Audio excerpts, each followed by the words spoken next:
What is up, guys and gals, gamers, YouTubers, and all my little roughnecks out there? It is your boy DL Rico, and it is Tuesday, so naturally this is a Tactical Tuesday episode, and with Tactical Tuesday we always talk about our tactics, whether they be about the gameplay, or they be about tactics within our everyday life, and Christmas time is about, so I'm going to talk about the tactics about going about Christmas shopping, looking for Christmas gifts for your family, for your significant others, boyfriends, girlfriends, fiancés, wives, whatever your pleasures may be.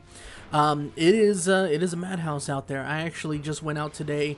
I am one of the biggest procrastinators with anything, whether it was homework or whether it's Christmas shopping. I always do it last second, and I went out this morning probably about 10 o'clock. And okay, so here's basically what you do. With anybody, it's always the easiest just to go for the gift cards. It's always the easiest just to go for restaurants or fast food, or if if they're little kids, usually they like some kind of toy or video game console, video game itself. It's that's easy.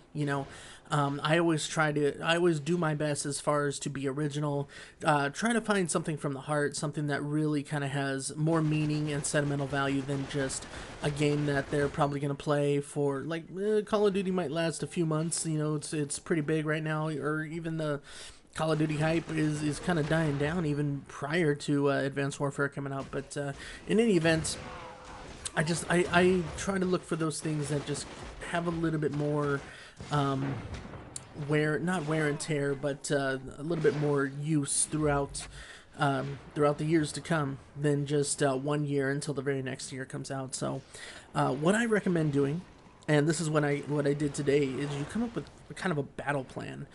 Come up with the gifts that you're gonna set out for. If this person likes this, if this person likes that, if it's clothes, like have an idea of what their style is.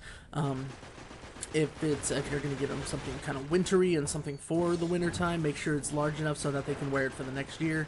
If it's something for the summer, again, maybe a little bit larger than what it is now, because hey, kids grow, teenagers grow. My brother keeps saying that like this is pretty much his final height or whatever. He's about 5'10", I believe, around there, and he's like, I'm stopping right here. It's like, no, you're 16. I didn't stop until I was about 21, 22. You still got a ways to go.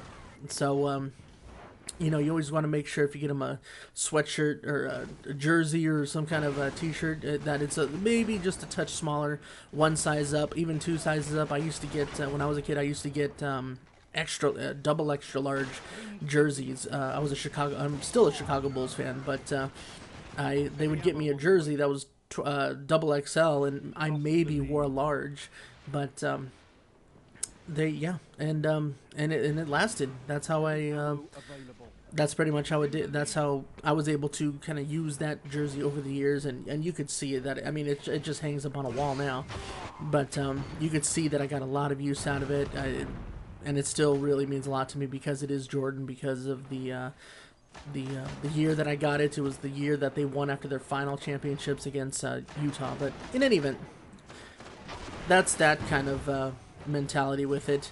As far as let's see, when it comes to jewelry, I have a big, and I get a hard time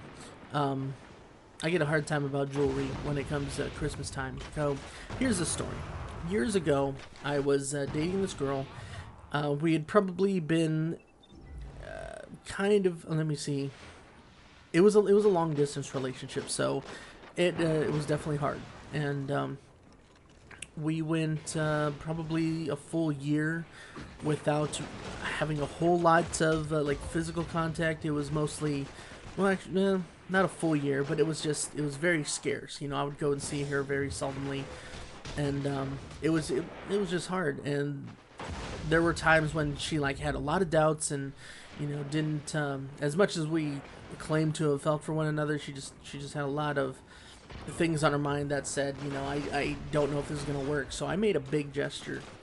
This was probably Christmas of 2005. I made a big gesture, and I bought some extravagant jewelry. It cost me about close to $1,000.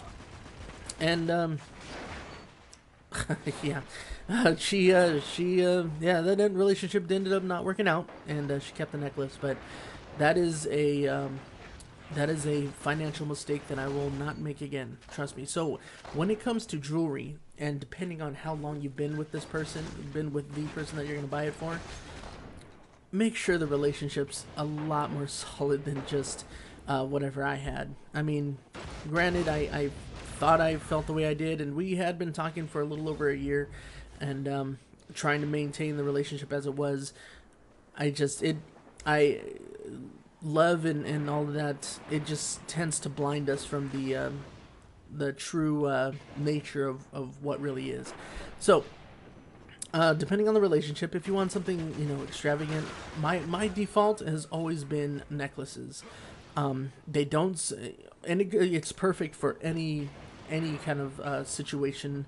The longevity of your relationship, the seriousness and intimacy of the relationship. It just seems to, there's different degrees that you can get a relationship, because earrings might say a little bit too much. Rings definitely say too much. So if you haven't been in a relationship for very long, those might not be the ones to get. Bracelets might not say enough. Those could be bracelets might be a good birthday kind of idea. But necklaces, depending on the pendant that goes around them, depending on if you want to get some kind of stone, an emerald, or even a diamond, depending on how long you've been together and everything. They go with everything. So necklaces have always been my kind of default, but more recently, I've been going to a place called I want to say it's called Forget Me Not, or it's there's a specialty jewelry place where you can customize different things, and they go from necklaces. You can customize dog tags and photo frames. You could have a special iPod case made. Those are awesome. Those are freaking awesome, because not only is it something that they can carry with them and accessorize with, but you can put your own personal touch rather than just saying, having a limited selection with these diamonds or these rings or earrings or something. So I really personally like that. I like having again, I'm more about the originality and just customizing my own kind of feel to everything rather than just being limited. And when it comes to family, the best gift is always family time. When it comes to parents, it's always about, spending time together, having all the kids group together to take a photo, or maybe you want to take your parents out to dinner. Maybe that's the Christmas gift, or you want to cook dinner for them. That is something that they really take to. Because it's not all about money. You got to remember, Christmas is not all about money. And this Christmas, like I said, I went out and I did everything kind of last minute, but I already had a game plan. I already knew some of the things that they liked, but more importantly, aside from those little not monetary material, aside from the material things that I wanted to get them, I knew I wanted to do something for them on top of it. So that's how I go about mine. But the game plan is it's very necessary.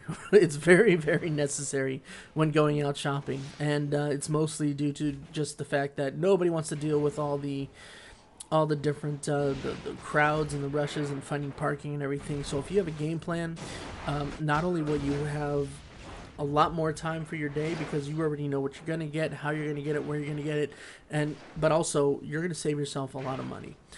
Statistics show, according to what I remember John Tesh giving me, is that if you go in with a game plan, you go in with a list, and you go specifically to the places that you say you're going to go to, it's 9 times out of 10 you're not going to spend more than what you bargained for, and you might actually, because of the sales and everything, save a lot more money. So I'm always down to save money for Christmas. It just means more various other things I should do outside of Christmas as a family and as a whole. But anyway, as you can see, the game has been lost, unfortunately. No matter what we do, me and my friend here, we just cannot seem to get the team to rally up enough to get these wins. So hey, that's what life, right? Not every time's a win, and even if you lose, you can always get something out of it. Anyways, hope this helps you for your future Christmas shopping, or maybe if you're gonna do some shopping tomorrow. In the meantime, leave a thumbs up if you liked it, subscribe if you're new to my channel, and Merry Christmas, you guys. I'll talk to you guys next time. All right, peace.